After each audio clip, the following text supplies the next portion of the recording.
بسم اللہ الرحمن الرحیم۔ گمنام ہیرو کے معزز ناظرین السلام علیکم۔ دوستو لائک ضرور کر دیا کریں، شکریہ۔ آئیے چلتے ہیں کہانی کی طرف۔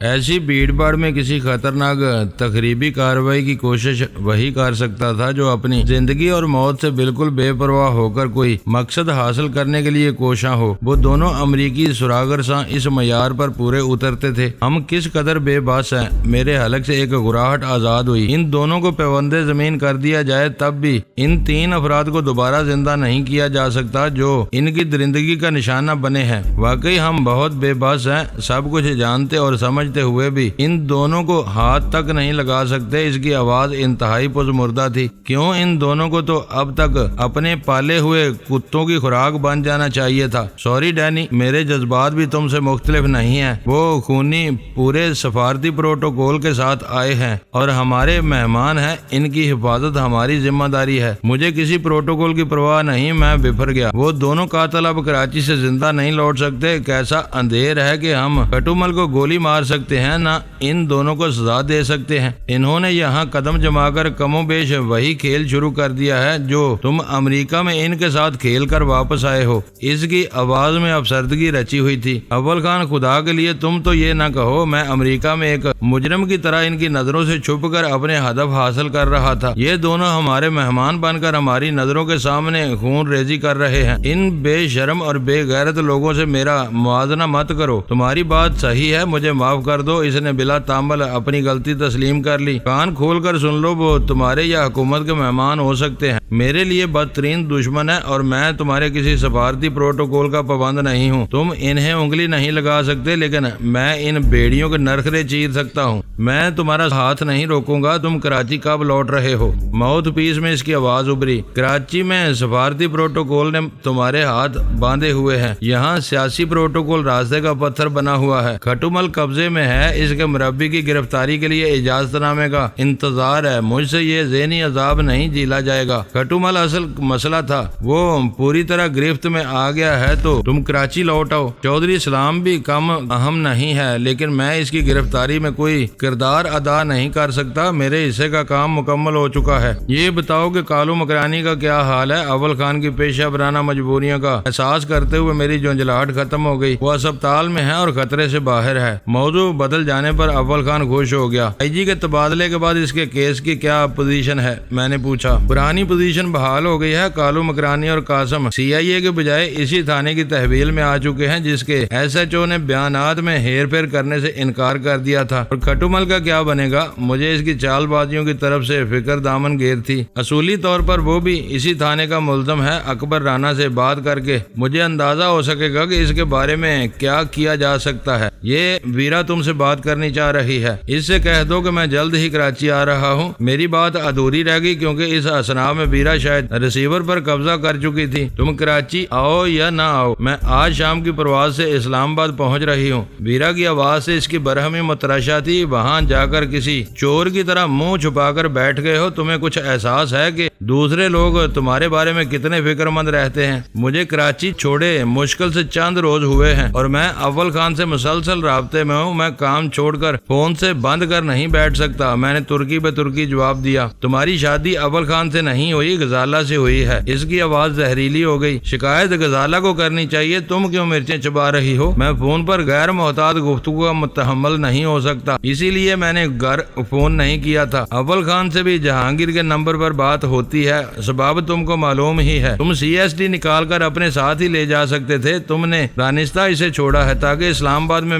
آزادی سے گلچرے اڑا سکو۔ اس کی کج فہمی پر میں بے اختیار ہنس دیا۔ اسلام آباد میں تم ہو نہ تمہاری سہیلی جینی، میں کھٹومل جیسے موزی کے ساتھ کیا موج اڑا سکتا ہوں؟ میں نے تمہارے لیے احتیاط کی ہدایت کی تھی۔ میں پھر کہہ رہا ہوں کہ سختی سے اول خان کی چار دیواری میں رپوش رہو۔ میں وارننگ دے رہی ہوں کہ تم کل شام تک کراچی واپس نہ آئے تو میں کسی خطرے کی پرواہ کیے بغیر اسلام آباد پہنچ جاؤں گی۔ چلو میں تمہاری یہ دھمکی مانے لیتا ہوں۔ میں نے بات ختم کرنے کے ارادے سے کہا، اب ریسیور اول خان کو دے دو۔ اول خان کے لائن پر آتے ہی میں نے ریسیور اکبر رانا کو دے دیا۔ کیا کہہ رہی تھی ویرا؟ میرے فارغ ہوتے ہی سلطان شاہ نے پر اشتیاق لہجے میں پوچھا۔ کراچی جا کر اسی سے پوچھ لینا، تمہیں یاد کر رہی ہے۔ میں نے اسی کے لہجے میں جواب دیا اور وہ برا سا منہ بنا کر رہ گیا۔ کراچی سے کھٹومل کے فرار اور پھر رپوشی کے بعد جو معاملات بری طرح الجھ گئے تھے وہ اس کی بازیابی کی حد تک قابو میں آ چکے تھے۔ یہ بات بالکل طے ہو چکی تھی کہ حکمرانوں میں سے کوئی بھی کھٹومل کو عدالتی کارروائی کے بغیر ٹھکانے لگانے کی اجازت دینے پر مادہ نہیں تھا۔ اسے ہر حال میں قانون کے مطابق مکافات عمل سے گزرنا تھا۔ میرے لیے وہ نقطہ باعث تکلیف تھا۔ میری دلی آرزو تھی کہ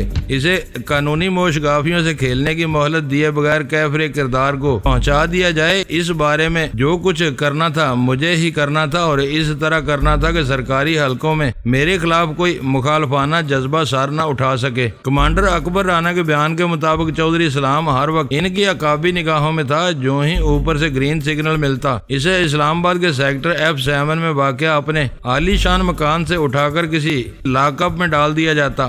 میرے لیے اسلام آباد جیسے بے مہر اور روکھے پھیکے شہر میں بیٹھ کر ان دونوں امور کے ظہور پذیر ہونے کا انتظار کرنا بالکل بے سود تھا۔ اس امر میں کوئی کلام نہیں کہ اسلام آباد کی منصوبہ بندی بہت شاندار ہے، سڑکیں کشادہ ہیں، باغات، پارکوں اور تفریح گاہوں کی افراد ہے، زمین بیش قیمت اور عمارتیں حسین و پرشکوہ ہیں، لیکن اس پورے شہر میں اعلیٰ گریڈوں میں منقسم بیوروکریسی کا ایک رشت اور لا تعلقانہ سا مزاج طاری ہے۔ شہر میں زندگی اور زندہ دلی کا اظہار آب پارا کے گرد و نواح میں ہوتا ہے، جہاں پرانی اصطلاح کے مطابق تیسرے اور چوتھے درجے کے سرکاری ملازمین اپنے کرایہ داروں سمیت آباد ہیں۔ اپنی سواری رکھنے والے عمرا کے لیے شہر کے 2-3 شاپنگ مال شام کے اوقات میں رونقیں لٹاتے ہیں۔ میں لوگوں میں گھل مل کر انہی کے انداز میں اپنے شب و روز گزارنے میں سچی خوشی محسوس کرتا ہوں۔ میں جب بھی اسلام آباد میں رہا ہوں ہوا کی تازگی اور ماحول کی فرد کے باوجود ہمیشہ گھٹن کا شکار رہا۔ اسلام آباد کے مقابلے میں پنڈی ہمیشہ مجھے اپنا شہر محسوس ہوتا ہے۔ چھوٹے بڑے امیر اور غریب سب ہی لوگ راجہ بازار، کینٹ، مری روڈ اور دوسرے بازاروں کی دھکم پیل میں خوشی خوشی گھومتے پھرتے ہیں۔ اعلیٰ سے اعلیٰ فوجی افسر بھی جب سادہ لباس میں ہوتا ہے تو ہاتھی چوک کی بھیڑ میں اپنے پیر دب جانے پر کسی کو حقارت سے نہیں گورتا۔ رہا لاہور تو اس کی بات ہی اور ہے۔ اسے بلا وجہ ہی زندہ دلوں کا شہر نہیں کہا جاتا۔ آپ پیار سے رخسار پر تھپکی دینے کے بجائے مسکراتے لبوں کے ساتھ دوستی کے اظہار میں کسی کو ہلکا پھلکا تھپڑ بھی رسید کر دے تو وہ بار بنائے خلوص اس کا برا نہیں مانے گا۔ شہروں کی وہ بولی بصری یادیں تازہ ہوتے ہی میرا خلجان بڑھنے لگا۔ اس وقت اکبر رانا اپنے دفتر چلا گیا۔ شام کی چائے پر اس سے دوبارہ ملاقات ہوئی تو میں نے اس سے فوری واپسی کی خواہش کا اظہار کیا۔ کیوں؟ اس نے متحیر اور استفہامیہ نظروں سے میری طرف دیکھتے ہوئے پوچھا۔ تمہیں بیٹھے بٹھائے اچانک واپسی کا خیال کیوں آ گیا؟ تم کراچی میں ہونے والے دھماکے کے بارے میں سن ہی چکے ہو۔ مہمان کمینگی پر اتر آئے تو میزبان کی عزت کیا زندگی تک عذاب میں پڑ جاتی ہے؟ یہاں میرا کوئی کام باقی نہیں رہا۔ مجھے رات کی پرواز سے بھی سفر کرنا پڑا تو میں واپسی کو ترجیح دوں گا۔ دراصل ان کی آدھی گھر والی نے انہیں وارننگ دے دی ہے کہ سلطان شاہ نے تمسکرانہ لہجے میں بات شروع کی اور میں نے اسے بری طرح گور کر خاموش کر دیا۔ ان کی آدھی گھر والی کون ہوئی؟ اکبر رانا نے میری طرف دیکھے بغیر اس سے پوچھا۔ وہ سالی نہیں ہے پھر بھی آدھی گھر والی ہے۔ سلطان شاہ باز نہیں آیا۔ یہ بیوی پر روب جماتے ہیں، وہ انہیں اپنی دونس میں رکھتی ہے۔ مجھے حیرت ہے کہ روئے زمین پر کوئی عورت ایسی بھی ہے جو ان پر حاوی ہے۔ میرے حقیر سے تجربے کے مطابق ڈینی کسی عورت سے معروف ہونے والوں میں سے نہیں ہے۔ تم اس کی باتوں پر دھیان مت دو۔ میں نے ہنس کر بات اڑا دی۔ اگر میں اس کی ہونے والی منگیتر کا احترام کرتا ہوں تو اسے ایسی باتیں کرنے کا پورا حق حاصل ہے۔ اکبر رانا نے بے تکلفی سلطان شاہ کے شانے پر ہاتھ مار کر زوردار کہکہا لگایا۔ تو یہ بات ہے جو کام تم خود نہیں کر سکتے وہ اپنی منگیتر سے لیتے ہو، یہ بہت بری بات ہے۔ سلطان شاہ نے بخلا کر بار بار وضاحت کرنے کی کوشش کی لیکن ہم دونوں نے بلند آہنگ کہکہوں میں اس کی ایک نہ سنی۔ وہ چائے کی پیالی ختم کیے بغیر اپنے کمرے میں جا گھسا۔ پاکستان کی ہر ملکی پرواز پر سرکاری کوٹے پر کچھ نہ کچھ نشستیں مخصوص رہتی ہیں۔ پتہ نہیں کس افسر کا کب بلاوا آ جائے، کب کسی وزیر کو دورے کی سوچ جائے۔ آخری لمحات پر بچ جانے والی ایسی نشستیں چانس پر موجود شناسا مسافروں میں خاموشی سے بانٹ دی جاتی ہیں۔ اکبر رانا دارالحکومت کا رہنے والا تھا اور ان رموز و نکات سے خوب واقف واقف تھا۔ پہلے وہ دیر تک مجھے روکنے کی کوشش کرتا رہا۔ اس کی سب سے مضبوط دلیل یہ تھی کہ اس وقت اس کے چیف سے میری ملاقات نہیں ہوئی تھی۔ چیف چودھری اسلام کی گتھی سلجھانے کے لیے لاہور میں کچھ اہم افراد سے ملنے کے لیے گیا ہوا تھا۔ اس کی واپسی تک مجھے اسلام آباد میں ہی رہنا چاہیے تھا۔ مجھے خود بھی اندازہ تھا کہ ملاقات کے بغیر میری واپسی پر چیف کو قلق رہے گا، لیکن اس کے پاس مجھ سے شکوہ کرنے کا کوئی جواز نہیں تھا۔ میں جب سے آیا تھا مسلسل اس کے شہر میں موجود رہا تھا۔ یہ اس کی مصروفیت تھی جنہوں نے اسے مجھ سے دور رکھا ہوا تھا۔ آخر کار اکبر رانا کو ہتھیار ڈالنے پڑ گئے۔ اس نے اپنے کسی شناسا کو فون کیا اور ہم رات کو کراچی روانہ ہونے والی پرواز کے لیے ایئرپورٹ کی طرف روانہ ہو گئے۔ ہم دونوں کے ساتھ زیادہ ساز و سامان تھا، نہ کوئی اور مجبوری۔ کسی کو فون کر کے پریشان کرنے کے بجائے ہم نے ٹیکسی پکڑی اور ایئرپورٹ سے سیدھا جہانگیر کے فلیٹ پہنچ گئے۔ ہمارے گھر پر بالم اور جانی وغیرہ کے ناکام شب خون کے بعد سے ہم نے یہی بندوبست کیا تھا کہ دونوں عورتیں اول خان کے گھر رہ رہی تھی۔ میں جہانگیر کے گھر پر تھا اور سلطان شاہ اسٹیشن 4 پر رہ رہا تھا۔ اس نے راستے ہی میں کہا کہ میں اسے ملیر چھاونی میں واقع ایس ٹی ایف کے اسٹیشن 4 پر اتار دوں، لیکن میں نے ایسا کرنا مناسب نہ سمجھا۔ وہ جہانگیر کے گھر پر میرے ساتھ ایک رات گزار کر اگلی صبح واپس جا سکتا تھا۔ کال بیل کے جواب میں دروازہ کھلنے پر ویرا کی صورت نظر آئی تو میں بونچکا رہ گیا۔ ارے تم دونوں تو واقعی میری دھمکی میں آ گئے۔ ویرا غیر متوقع طور پر ہمیں دیکھ کر خوشی سے بے قابو ہو گئی۔ مجھے اندازہ نہیں تھا کہ تم اتنے ڈرپوک ہو۔ کوئی ڈرپوک نہیں ہے، ہمیں صرف تمہاری زندگی عزیز ہے۔ اپنی کسی حماقت سے جان کھو بیٹھتی تو ہمیں ہمیشہ افسوس رہتا کہ تمہاری گردن ناپنے کے لیے ہم کراچی میں کیوں موجود نہیں تھے۔ میں نے اپنی حیرت پر قابو پا کر خشک لہجے میں کہا، اڑیل گھوڑی کی طرح دروازے پر کیوں جمی ہوئی ہو؟ سلطان شاہ نے بھی اسے آنکھیں دکھائیں، راستہ دو تاکہ ہم اندر آ سکے۔ آؤ اڑیل ٹٹو۔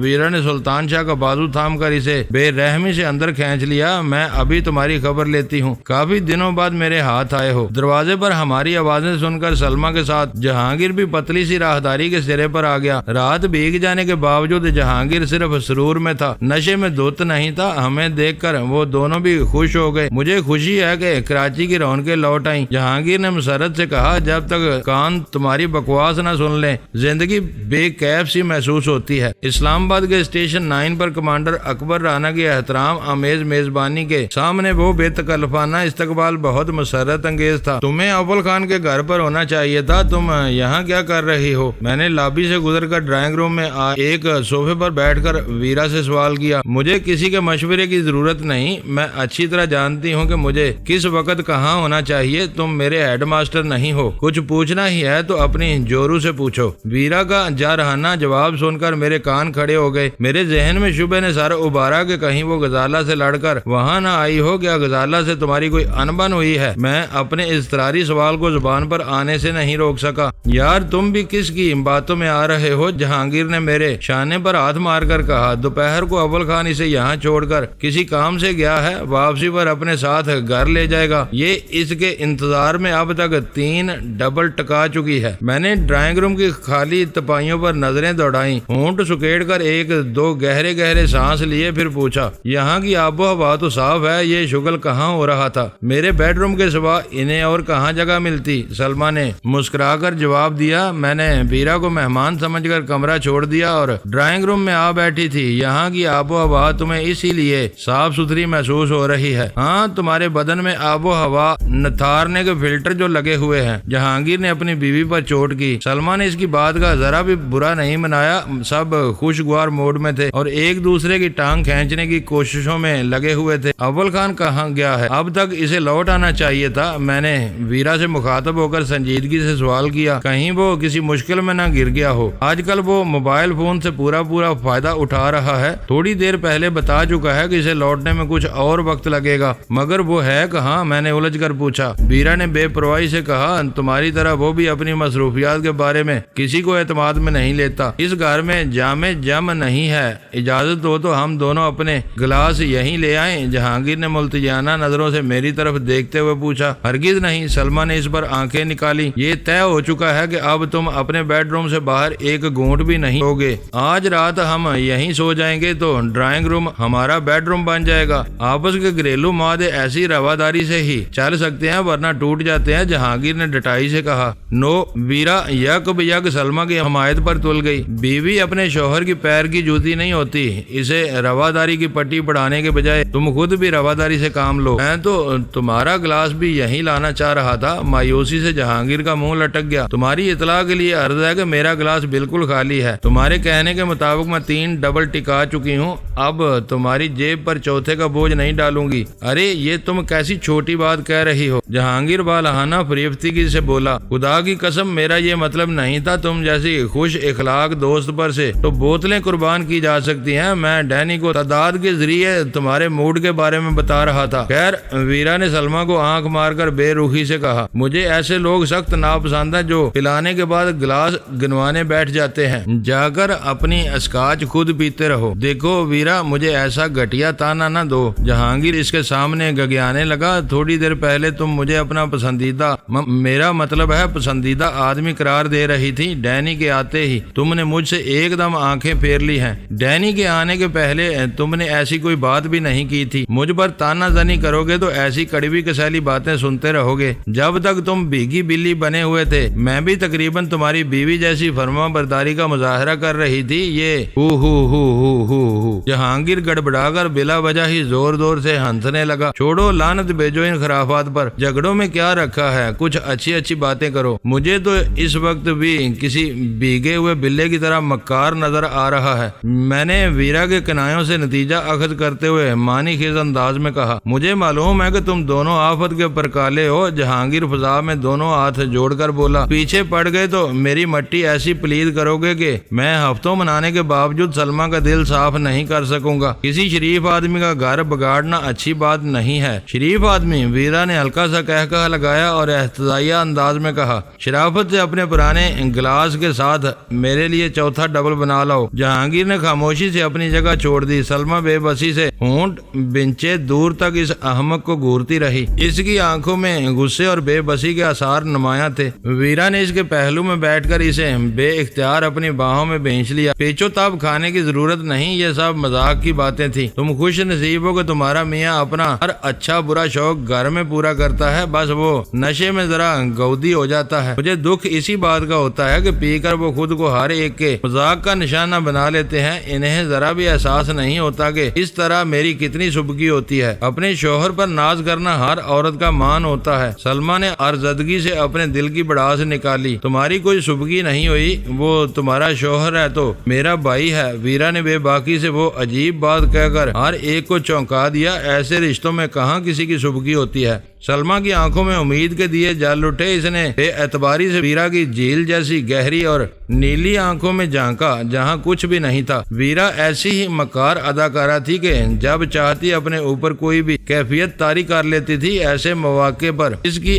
آنکھیں ہمیشہ اس کا ساتھ دیتی تھی۔ سلمیٰ بھی اس کی اداکاری سے دھوکہ کھا کر مطمئن ہو گئی۔ سلطان شاہ معنی خیز نظروں سے میری طرف دیکھ رہا تھا۔ ویرا کے بارے میں جہانگیر کے ندیدے پن اور بے ہمتی سے ہم سب ہی واقف تھے۔ وہ اپنی جسارتوں پر کئی بار ویرا سے پھٹکار بھی سن چکا تھا۔ ان سب حقیقتوں کے باوجود ویرا نے اچانک اسے اپنا بھائی قرار دے کر سلمیٰ کے دل سے ہر میل دھو ڈالا تھا۔ سلمیٰ نے ممنونیت کے جذبے سے مغلوب ہو کر اپنا چہرہ ویرا کے شانے پر رکھ دیا۔ جہانگیر کے ذہن کے کسی گوشے میں یہ بات چپک گئی تھی کہ اس سے کہیں کوئی سنگین غلطی سرزد ہو چکی تھی۔ اس نے دونوں گلاسوں سمیت واپس آتے ہی کراچی میں ہونے والے بم کے خون ریز دھماکے کا ذکر چھیڑ کر فضا کو افسردہ کر دیا۔ جہانگیر کو اخبارات اور خبروں سے زیادہ دلچسپی نہیں تھی، اس لیے شام کے اخبار نہیں لائے گئے تھے۔ ان تینوں کی معلومات صرف وہی تھی جو انہیں اول خان سے حاصل ہوئی تھی۔ اس اندوہناک دہشت گردی پر تفصیلی روشنی اول خان ہی ڈال سکتا تھا۔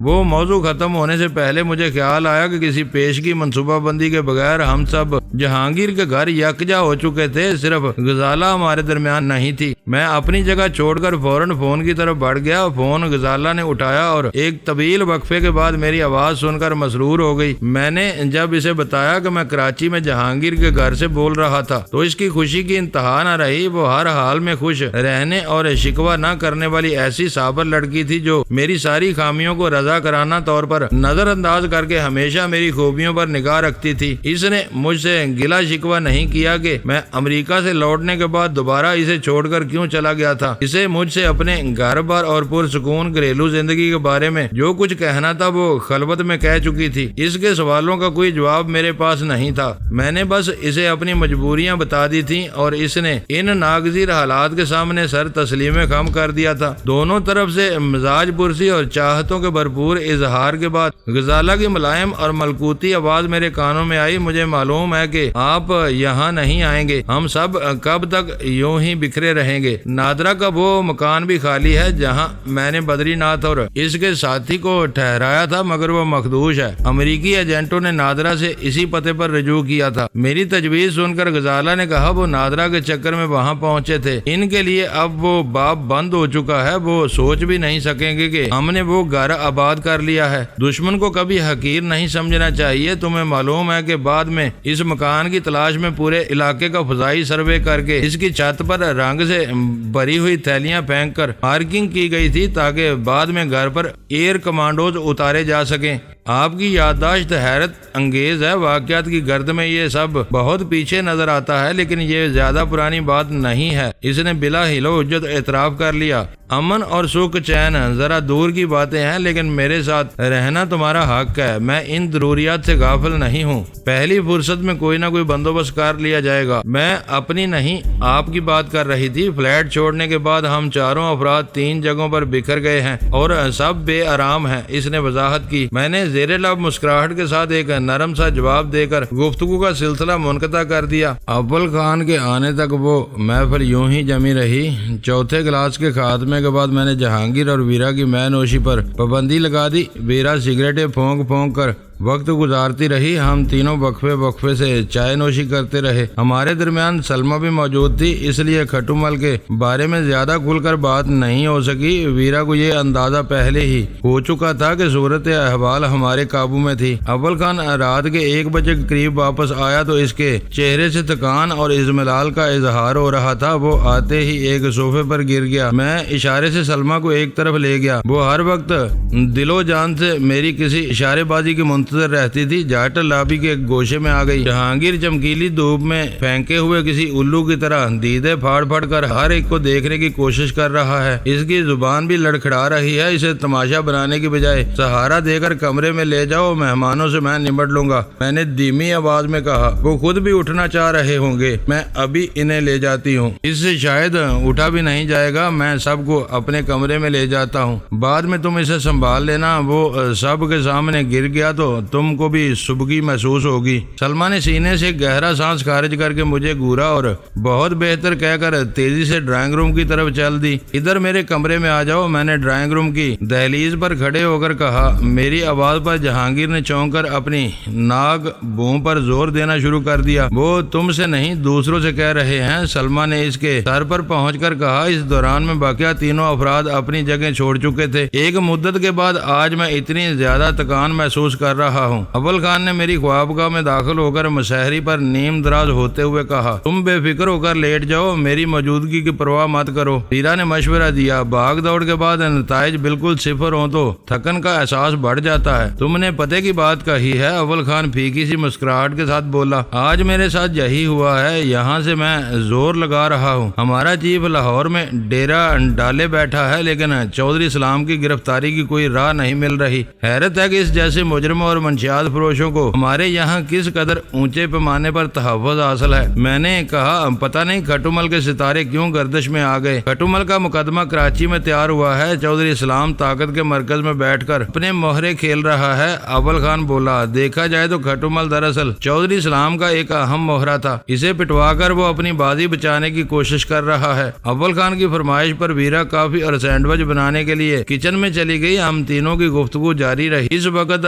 ہمارے سامنے 5 نام تھے۔ کھٹو مل، چودھری اسلام، امریکہ سے آئے ہوئے وہ 2 سفاق سراغر ساں جنہوں نے صبح کراچی میں دھماکہ کیا، اور مقامی کونسل خانے کا ویزا افسر جس نے کھٹو مل کو میرا پیچھا کرنے پر مجبور کیا تھا۔ اول خان کی زبانی پتہ چلا کہ کھٹو مل کی اگلے روز کراچی منتقلی کا بندوبست ہو چکا تھا۔ اسلام آباد پولیس کے اعلیٰ افسران صبح ایک پریس کانفرنس میں اس اہم قومی ملزم کے ساتھ فوٹو سیشن کے بعد اپنی ٹیم کی نگرانی میں کراچی بھیجنے پر آمادہ ہو گئے تھے۔ تم بھی کھٹومل پر مقدمہ چلانے کے حق میں ہو۔ میں نے اول خان کی آنکھوں میں آنکھیں ڈال کر سرد اور دھیمی آواز میں سوال کیا۔ یہ میری مجبوری ہے، میں ڈسپلن کے خلاف کوئی ذاتی رائے نہیں دے سکتا۔ اگر میں اپنے طور پر کوئی دوسرا راستہ اختیار کرنا چاہوں تو تمہارا رویہ کیا ہوگا؟ میں تمہارا ہاتھ نہیں پکڑ سکتا، جو کرنا چاہتے ہو کرتے رہو، لیکن اس بارے میں مجھ پر بالکل انحصار نہ کرنا۔ میں تمہیں بتا دوں کہ ابھی سے اس کی حفاظت کے لیے غیر معمولی اقدامات کر لیے گئے ہیں۔